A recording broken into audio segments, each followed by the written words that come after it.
Hi friends, welcome back in health care today. हम आज अपने हार्ट के रिलेटेड एक कन्फ्यूज़न के बारे में बात करते हैं।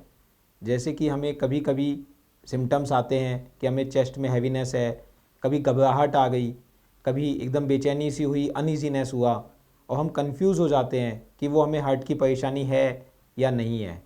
और इसके लिए हम बहुत घबरा जाते हैं। इमिडिएटली हम कई बार दौड़ करके हॉस्पिटल जाते हैं और बहुत पैनिक सिचुएशन में आ जाते हैं। इसके बारे में हम आज बात करेंगे और डिस्कस करेंगे। तो अगर आपको कभी कभी ऐसी घबराहट हो, जब आप अचानक से रात में जग जाएं, या गाड़ी चला रहे हैं कुछ ऐसा महसूस हो, कोई मीटिंग में हो उस समय महसूस हो, या किसी स्टेज परफॉर्मेंस में आपको ऐसा महसूस हो कि आपको घबराहट लग रही है, आपको कुछ चेस्ट में माइल्ड सा हैवीनेस लग रहा है, इवन दो टिपिकल सिम्टम्स नहीं है हार्ट के अटैक के, जैसे कि होता है चेस्ट में एकदम भारीपन होना जो कि हमारे कंधे तक जाता है, पसीने होना, और जो एक मुट्ठी जितनी जगह या उससे बड़ी जगह में हो, ऐसे नहीं है। लेकिन कुछ ऐसे सिम्टम्स हैं जिनको हम एक्सप्लेन नहीं कर पा रहे और हमें कन्फ्यूज़न है कि हार्ट की परेशानी है कि नहीं है। और एक अच्छी जानकारी भी आपको साथ के साथ दे देते हैं कि जो हार्ट का पेन होता है, हम जनरली पिक्चर्स में जो देखते हैं कि लेफ़्ट साइड में ही होता है। वो लेफ़्ट साइड में नहीं, लेफ़्ट में, राइट में और बीच में भी हो सकता है। तो वो हमारे नाभि से लेकर के जो जॉ लाइन है वहाँ तक कहीं पे भी बीच में हार्ट का पेन हो सकता है। लेकिन जो हार्ट का पेन होता है वो जनरली एक मुट्ठी जितनी जगह या उससे ज़्यादा में होता है। तो अब हमारे को टिपिकल सिम्टम्स तो नहीं है, लेकिन हमें कन्फ्यूज़न है। ऐसी स्थिति में जब हम मीटिंग में हैं या रात में 1 बजे अपने घर पे हैं या कहीं हम ट्रैवल कर रहे हैं, वहाँ पे हमें ऐसे सिम्टम्स आ जाएं, तो हमें क्या करना चाहिए। और ये ऐसी चीज़ है जिसमें कि जनरली मैं अपनी ओपीडी में भी अगर 10 पेशेंट देख रहा हूँ तो उसमें से 5 पेशेंट कम से कम भी इसी तरह के आते हैं। उस स्थिति में हमें सबसे पहले अपने आप को रिलैक्स करना है। आप जहाँ भी हैं वहाँ खड़े हुए हैं तो बैठ जाइए, अगर पॉसिबल है तो, नहीं तो बैठे रहिए और बैठ करके अपने आप से बात कीजिए और बोलिए कि मैं अपने माइंड को रिलैक्स कर रहा हूँ और अपनी बॉडी को भी रिलैक्स कर रहा हूँ। आंख बंद करके रिलैक्स करने की कोशिश कीजिए।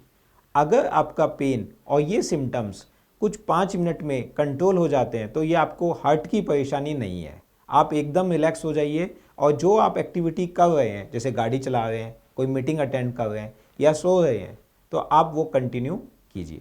लेकिन आपके 5 मिनट में ये सब एक्टिविटी करने के बाद भी आपको रिलैक्सेशन नहीं मिलता है, थोड़ा और रिलैक्स कीजिए।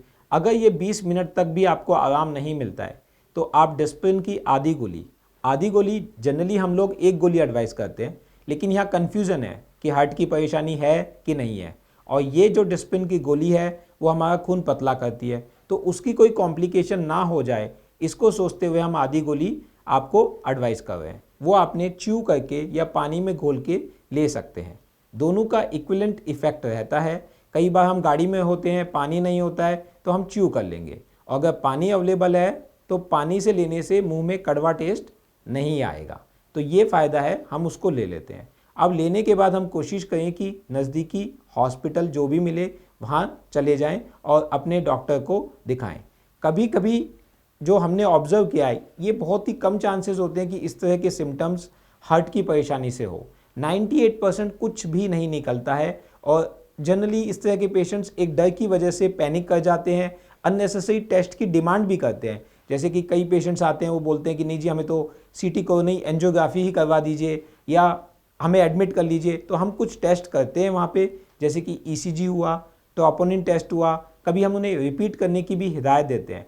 उसके हिसाब से हम रूल आउट कर लेते हैं कम से कम भी 98% 95% में कि उनको हार्ट की परेशानी नहीं है। ये किसी स्ट्रेस की वजह से, किसी एंजाइटी की वजह से, ओवर थिंकिंग की वजह से ये सिम्टम्स आपको आ रहे हैं। लेकिन जो ये 2% वाले पेशेंट हैं, उनको सही में हार्ट की परेशानी होती है और उनको डॉक्टर से मिलने से, एक टाइमली ट्रीटमेंट लेने से काफ़ी फ़ायदा होता है।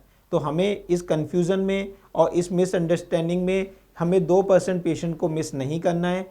तो अगर कभी भी आपको 20 मिनट से ज़्यादा के सिम्टम्स हैं तो आप नज़दीकी हॉस्पिटल या नज़दीकी फिजिशियन से मिलें और अपना प्रॉपर उनकी सलाह को फॉलो करें। हम रखें आपका ख्याल।